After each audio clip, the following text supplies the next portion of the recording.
Hello students, आज मैं class 10th mathematics का चैप्टर त्रिभुज में प्रश्नावली 6.3 बताने जा रहा हूँ।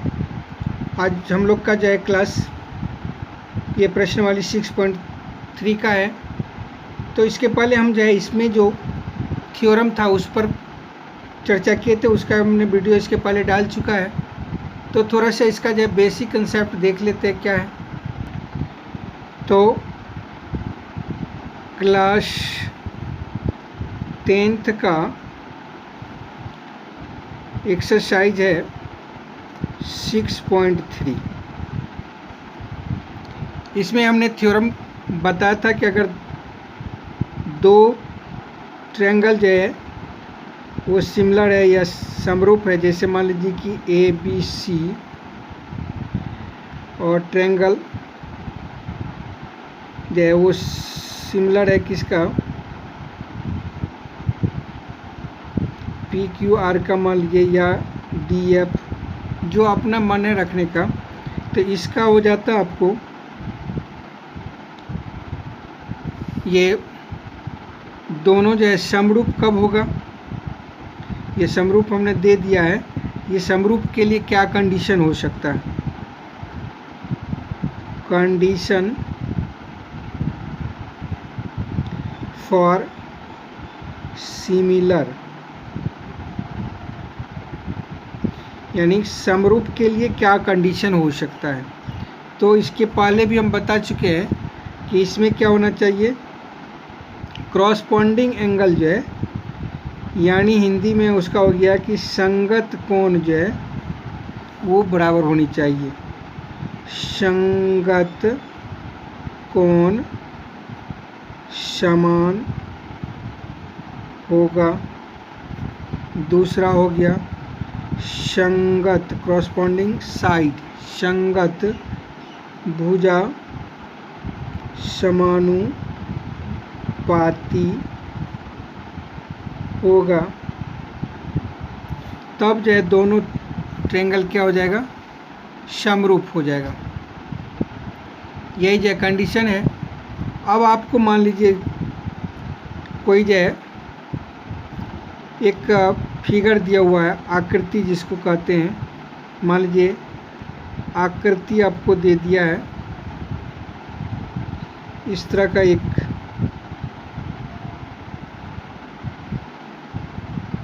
आकृति जैसे मान लीजिए ये दिया हुआ है, पी क्यू ओ दे दिया, ए बी दे दिया है। इसमें ये जो है इसके पैरेलल है, अर्थात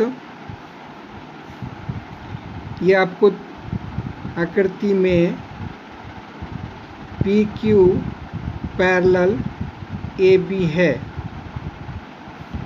तो कारण क्या, तो सिद्ध करना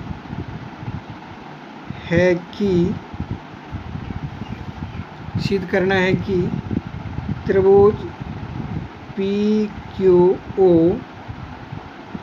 similar triangle A B O, ये आपको सिमिलर करना है। तब देखिए इस आकृति को गौर से देखिएगा तो इसमें क्या है कि यह एंगल जो इस एंगल के इक्वल है, वर्टिकल अपोजिट, यानी शीर्षाभिमुख कोण से या सम्मुख कोण से। ये एंगल जो है इस एंगल के इक्वल है अल्टरनेट एंगल से, चूँकि ये जैसे समांतर पैरेलल है और ये इंटरसेक्ट कर रही है। फिर जो है ये एंगल जो है इस एंगल के इक्वल है, उसी तरह से अल्टरनेट एंगल से। तो दोनों ट्रायंगल में क्या हो गया, यानी दोनों त्रिभुज में जो है क्रॉसपॉन्डिंग एंगल या संगत कोण जो है बराबर है, इसलिए दोनों क्या हो गया, समरूप हो गया। जैसे त्रिभुज पी क्यू ओ और त्रिभुज ए बी ओ में क्या हो गया, angle P equal to angle B, angle Q equal to angle A, ये हो गया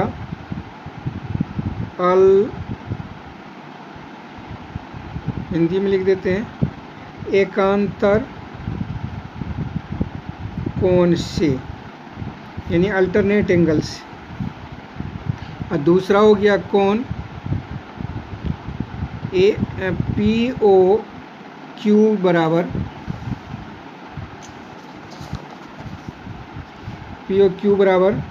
कोण AOB, ये हो गया सम्मुख, वर्टिकली अपोजिट यानी सम्मुख कोण से। तो क्या हो गया, तीनों कोण एक दूसरे के बराबर है, इसलिए ए से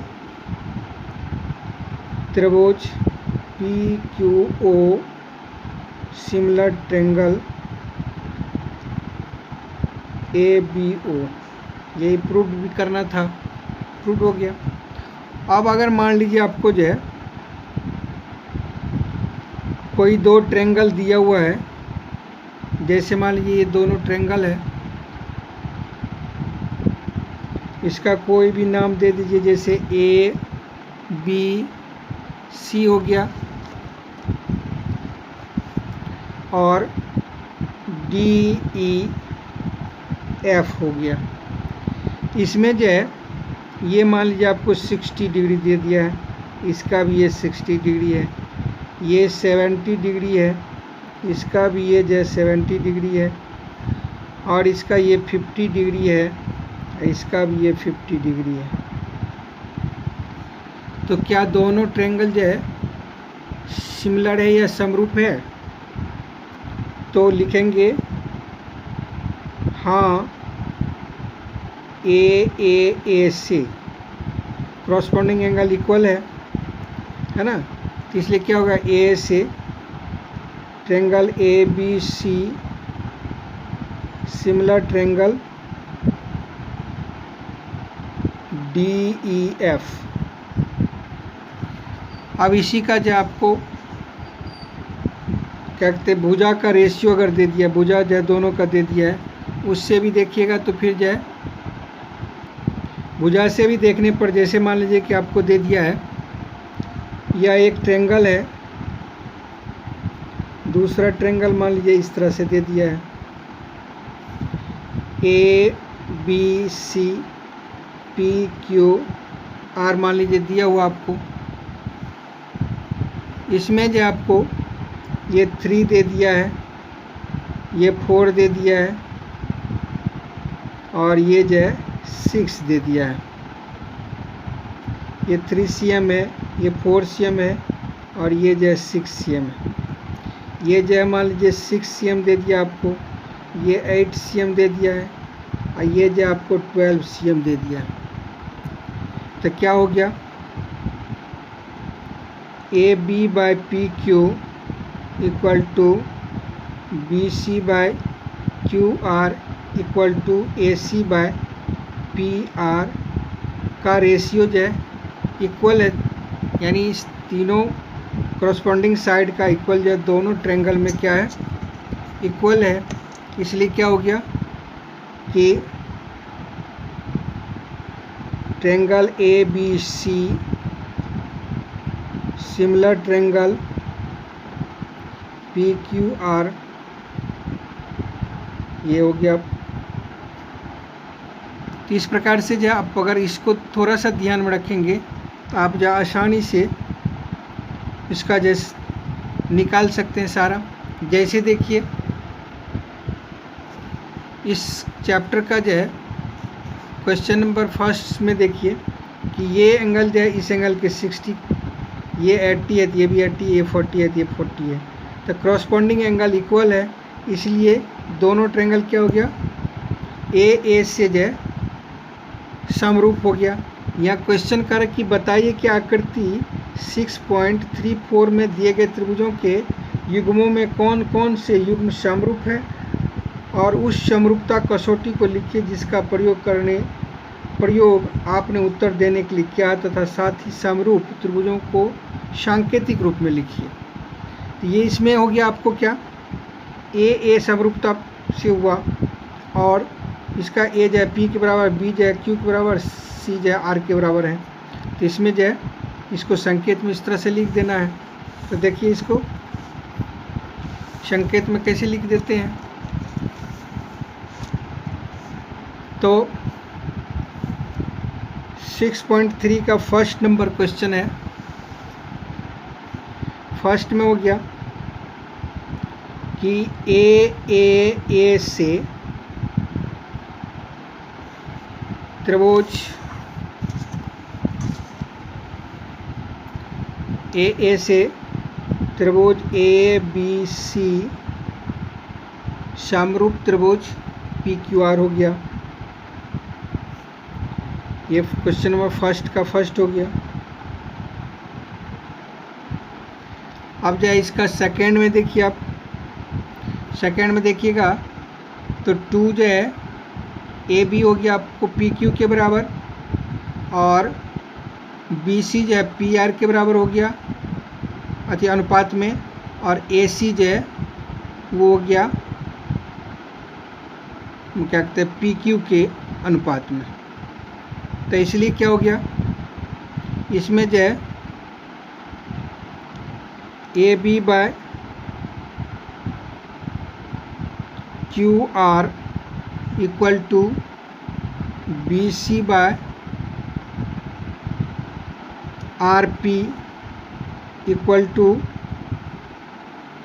ए सी बाय पी क्यू, यानी भुजासम जब समानुपात हो गया तो इसलिए क्या हो गया, ये दोनों त्रिभुज है समरूप हो गया, अर्थात त्रिभुज A B C similar triangle क्या हो गया, ए जो है वो क्यू आर पी का, इस तरह से, चूंकि इसका जिस तरह से रेशियो चला उसके अनुसार हो गया। ये हमारा आंसर हुआ। इसी तरह से हम जो है इसका सबको देख सकते हैं। जैसे इसमें जो है ये जो है सिमिलर नहीं होगा क्योंकि इसका रेशियो इक्वल नहीं आ रहा। अब जैसे इसका जो है ये जो हमारा इसका दुगुना हो गया तो ये फिर सिमिलर नहीं हो रहा क्योंकि इसका जो है यहाँ पर इसका डबल है तो इसका डबल जो है ये होना चाहिए 5, यहाँ दे दिया 6, इसलिए ये नहीं होगा। अब जैसे इसमें देखिए इसका डबल जो है ये 5 है, इसका डबल ये 6 है, ये जो है तो इसको इस तरह से अगर हम रखेंगे तो ये जो है क्या हो गया, ऐसे एस के आधार पर जो है ये सिमिलर हो गया। इसमें ये दोनों एंगल इक्वल है, इसका ये दोनों एंगल इक्वल है तो ये तीसरा अपने आप इक्वल हो जाएगा। तो ए समरूपता से ये जो दोनों सिमिलर हो गया। अब इस आकृति में आइए, कहता है एंगल ओ ए बी ज्ञात करने के लिए। तो ओ ए बी ज्ञात करने के लिए ओ ए बी ज्ञात करना, यानी ये एंगल ज्ञात करना है, ठीक है। इसका जो हमको हो गया, इसमें से इसको अगर माइनस कर देते हैं ये एंगल निकल जाएगा और ये एंगल जो इस एंगल के इक्वल हो जाएगा। यानी अब देखिए क्वेश्चन नंबर 2 में आपको जो है ये इस तरह से दिया हुआ है आपको,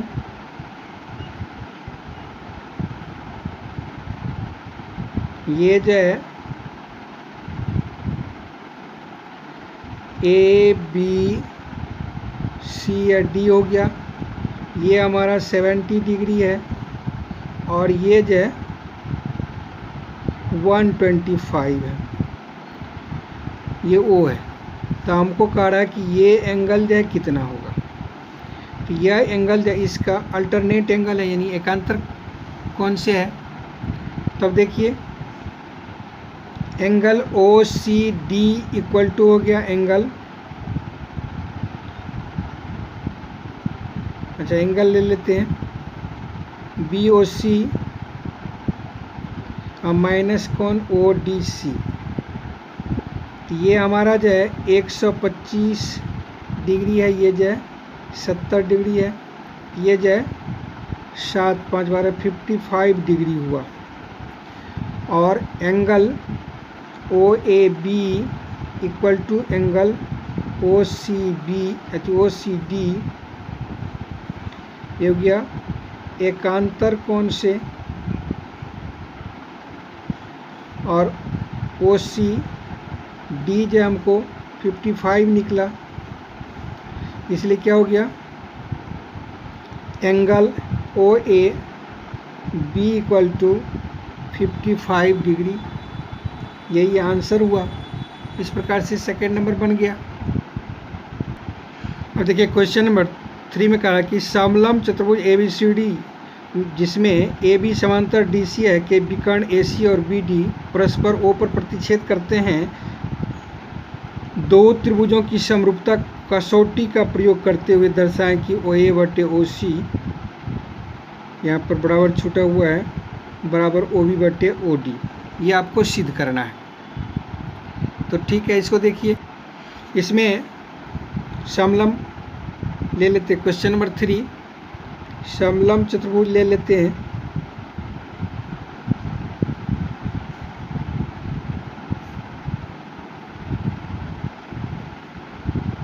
जैसे मान लीजिए ए बी सी डी, इसमें कह रहा क्या कि ए बी जो है वो ये जो है इसके पैरेलल है, ठीक है, और इसका विकर्ण जो है बी डी और ए सी जो है वो एक दूसरे को ओ पर प्रतिच्छेद कर रहा है।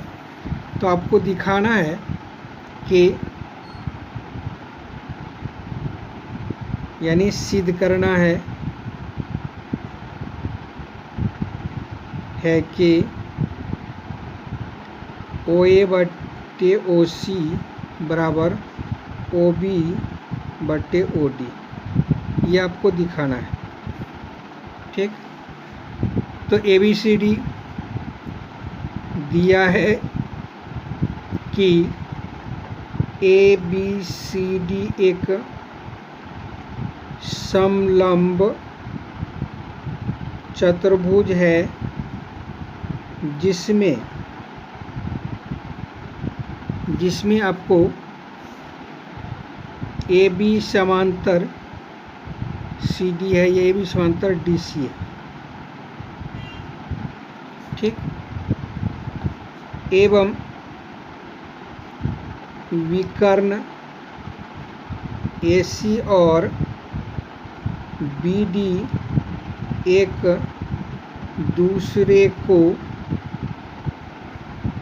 ओ पर प्रतिच्छेद करती है, ठीक। तो सिद्ध करना है कि हमको इतना।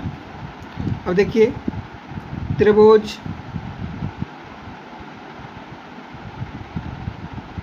प्रमाण में हम लोग त्रिभुज ए ओ बी और त्रिभुज सी ओ डी ले लेते हैं। इसमें ये एंगल जो है, ये एंगल इस एंगल के इक्वल है, और ये जो है इसका अल्टरनेट एंगल इक्वल है, और ये इसका अल्टरनेट एंगल इक्वल है। यही चीज़ लिखना है। फिर दोनों त्रिभुज जो है क्या हो जाएगा, समान कोणिक, या समान कोणिक हो जाएगा तो समरूप हो जाएगा। तो कोण ए ओ बी बराबर कोण सी ओ डी, ये हो गया सम्मुख कोण से, आमने सामने का कोण जब बराबर होता है इस आधार पर हो गया। कोण ओ ए बी बराबर हो गया कोण ओ सी डी, ये हो गया एकांतर कोण से। देखिए जब कोई समांतर रेखा उसको जब कोई तिर्यक रेखा काटती है तो भीतर के विपरीत ओर के कोण जो तिर्यक रेखा के वो जो क्या हो जाता है, एकांतर कोण होता है और आपस में बराबर होता है। तो वही आधार पर ये हो गया, और उसी आधार पर जो है ओ बी ए बराबर कोण ओ डी सी, ये भी एकांतर कोण हो गया। अतः ए समरूपता से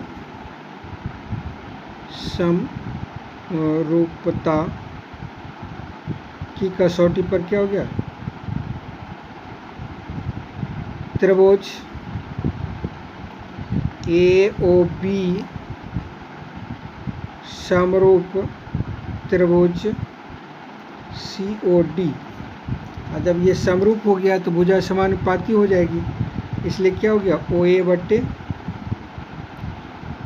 इसका जो है OA बट्टे OB ले लेते हैं तो क्या हो जाएगा, OC बट्टे OD। और इसको जो है क्रॉसपॉन्डिंग जो है एक दूसरे के यानी प्लेस चेंज कर देते हैं, तो OA बट्टे OC हो गया और ये यहाँ आ गया तो OB बट्टे OD हो गया। यही हमको प्रूव करना था। इस प्रकार से 3 नंबर का भी प्रूव्ड हो गया। अब देखते हैं 4 नंबर सवाल।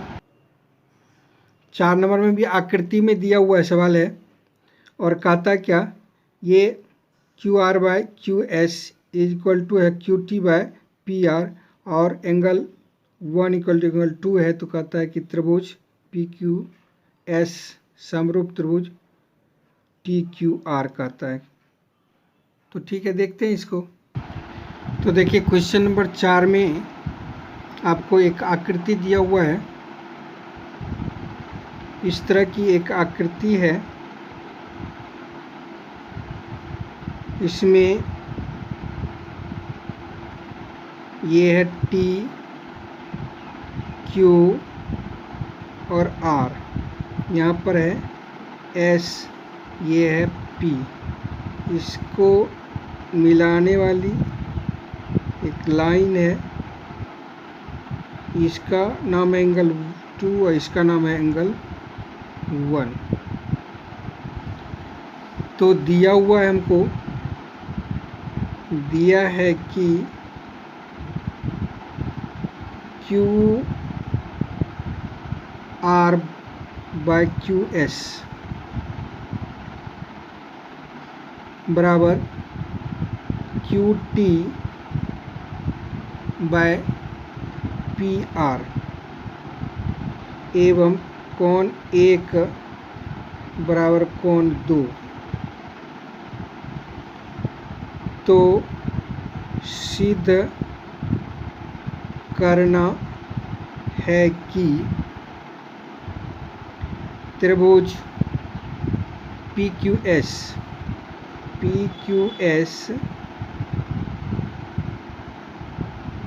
समरूप त्रिभुज TQR है। ये समरूप करना है। अब देखिए प्रमाण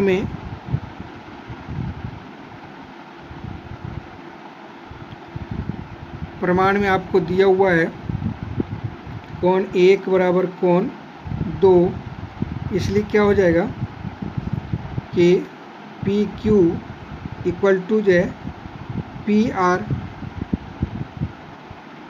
अब दिया है कि QR by QS equal to QT by PR। तो अब देखिए PQ जो है PR के इक्वल है, तो इस जगह हम